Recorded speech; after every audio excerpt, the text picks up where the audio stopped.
impression, all right. The Knights of Favonius will have you escorted away. Really? But... But nothing! Oh, okay. I got it. Thanks for your suggestions, both of you. I gotta go. He sure left in a hurry.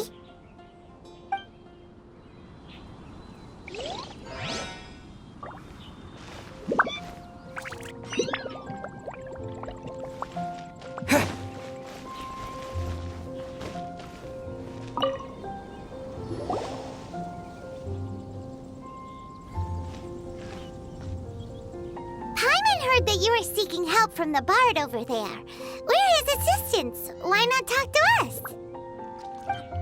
Huh? I barely plucked up the courage to talk to the bard. Is he not available? Don't be shy. It doesn't matter who you talk to. At the end of the day, you still gotta talk to your prospective sweetheart, right? Be brave. Let's hear it. Here goes. There is someone I like. Marla. She's cute and hardworking, always helping her family out with the farm work. And sometimes she gets so tired, she takes a nap on a bench by the side of the road. Is she from the city? No, she lives in Springvale, quite away from me. And because of my family, let's just say that our families are quite different. My father objects to us being together. But Marla and I have found a way to work around it. Whenever we want to meet, we go stargazing at Starsnatch Cliff. Well, sounds like you two are getting along just fine. We are. So, what I came to discuss today doesn't so much concern Marla as my father. My father is quite conservative and very strict. Still, it's my fault that I've never told him how I really feel. I'm thinking, if I use this opportunity to offer a wind bloom to my father and formally ask for his approval at the same time, maybe he'll support us. What are you planning to say? I want to tell him that, even though Marla doesn't come from a wealthy family, her kind heart and hardworking nature are things that Mora can't buy. Does that sound too childish? Oh, I hope he doesn't yell at me. Oh, no. Aw, there. Uh-huh.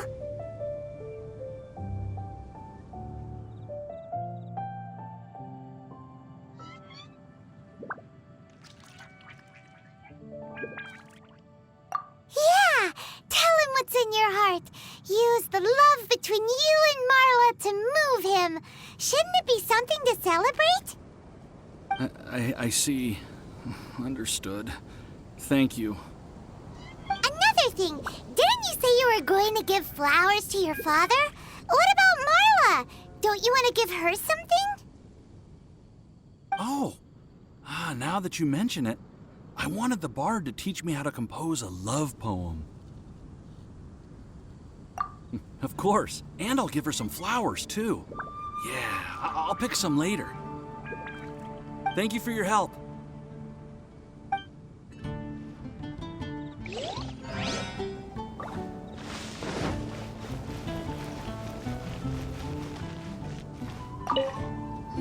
Hi! We heard you had something you wanted to discuss with the bard. We're his assistants. You can talk to us instead. It's the honorary knight in Paimon. I didn't know I'd see you two here. Well then, I won't stand on ceremony. I want to offer some flowers to the acting Grand Master of the Knights of Favonius, Jean. I guess you must be quite close to Master Jean? She's an incredibly upright and diligent woman, talented and always gets the job done. Honest, kind, gentle, not to mention... All right, we get it. She's pretty great. Sorry, once I get talking about Master Jean, I get a bit excited. This time tomorrow, I'll finish composing my poem, pick a fresh dandelion bouquet, head over to the office, and hand the flowers to the guard. It's just the bouquet and the poem. I don't know. Best not sign them after all. Wait a second. It's only normal to sign them. Why does that bother you so much? Knowing Master Jean's conscientious nature, I'm afraid she'll send a gift in return if she sees my name. She's so busy, I wouldn't want my gift to create more work for her. If I can get this bouquet on her desk, that's enough for me. But then, won't an untraceable bouquet create suspicion? Oh, what should I do?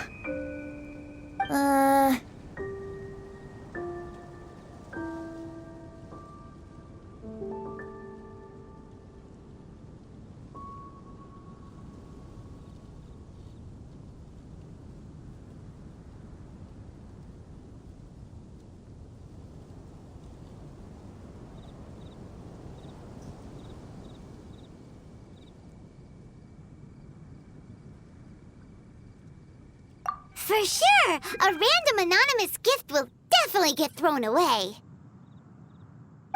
Really? You sound so sure.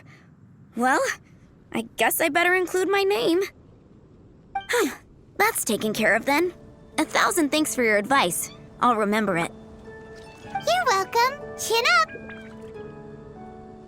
Will do.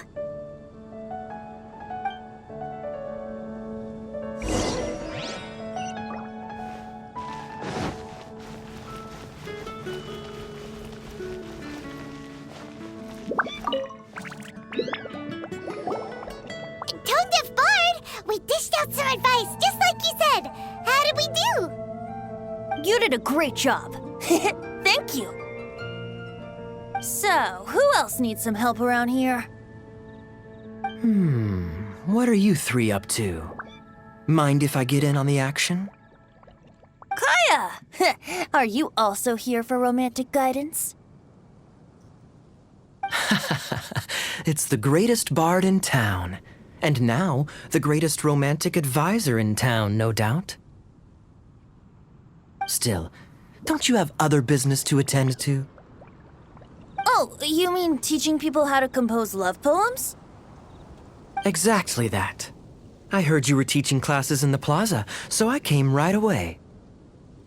Huh? Kaya? You want to learn how to compose love poems too? I'm not too shabby. Nevertheless, I'd like to register for the fast-track classes. How come? You're a smooth talker. Do you really need my guidance? The real question is, are you willing to take me on as a student? Of course! When the Mora comes knocking, who am I to keep the door closed? Well then, I guess I'm enrolled. And as your student, may I make some reasonable demands? Aha! Paimon knew there was more to it! Demands?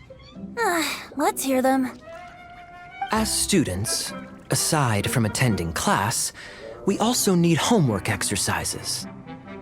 Surely a well-designed course would require us to put our knowledge into practice and then have our teacher correct the poems we compose.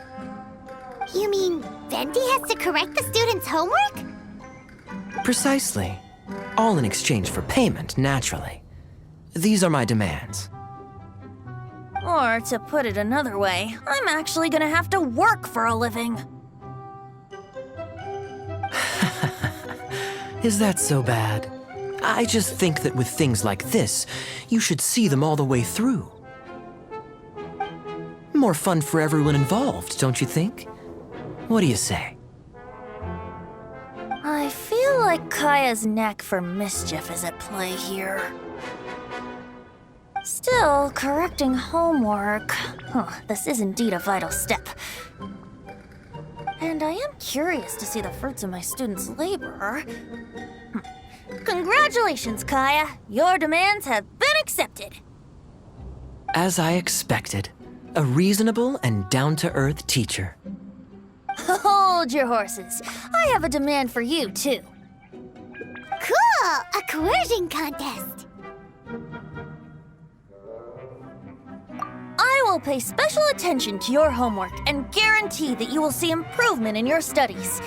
But as for your tuition fee, some Wind Bloom Festival exclusive apple bloom cider should do the trick. What with you and Master Diluc being on such good terms and all, that shouldn't be a problem, should it? Steady now. Let's not overestimate my abilities. Still, one bottle of the good stuff in exchange for your guidance. Not an opportunity to pass up. Whoa, one bottle? Make that 3. Jeez, give him an inch and I'll take a mile. Please, please, please. Deal. Marvelous. Grab some paper and make your way over. Professor Venti's Poetry Masterclass is now in session. What's the paper the tone-deaf bard pulled out of his pocket? And whose names are those? Albert, Ellen, Marvin, Timaeus, Kaya, Bennett. Oh, present!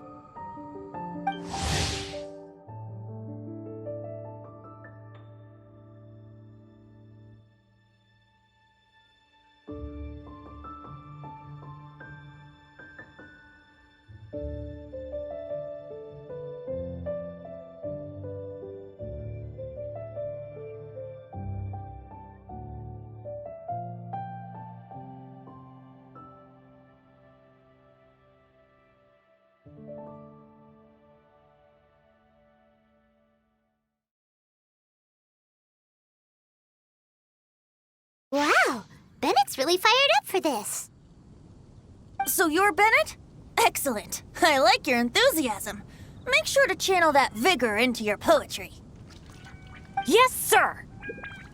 Even adventurers want to learn how to write poetry. I see this is going to be a popular class. Tone-deaf bard's gonna make a fortune. My dear students, in a moment, we will gather by the terrace in front of the cathedral, where I will divulge to you my experiences and techniques in the art of poetic composition.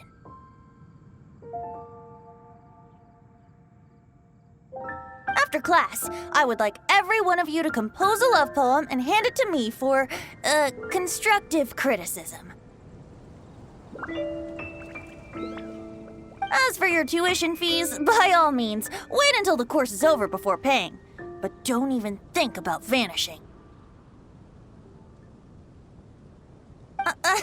In addition to Mora, payment in alcohol is also warmly welcomed.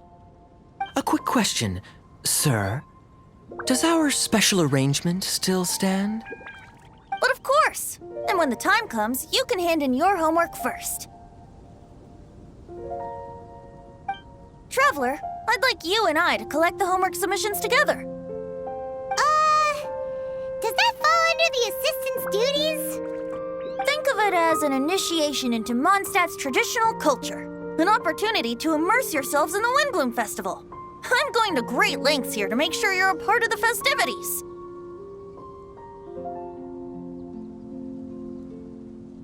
Not to mention, it would entitle you to a share of the remuneration. Oh, sir, yes, sir! Good. In that case, when Kaya's finished with his homework, let's go and look for him at the Knights of Favonius headquarters. But for now, I've got classes to teach. Traveler, why not make the most of it and check things out in the meantime? The vendors in Mondstadt have arranged all sorts of festive activities. Don't forget to try them out.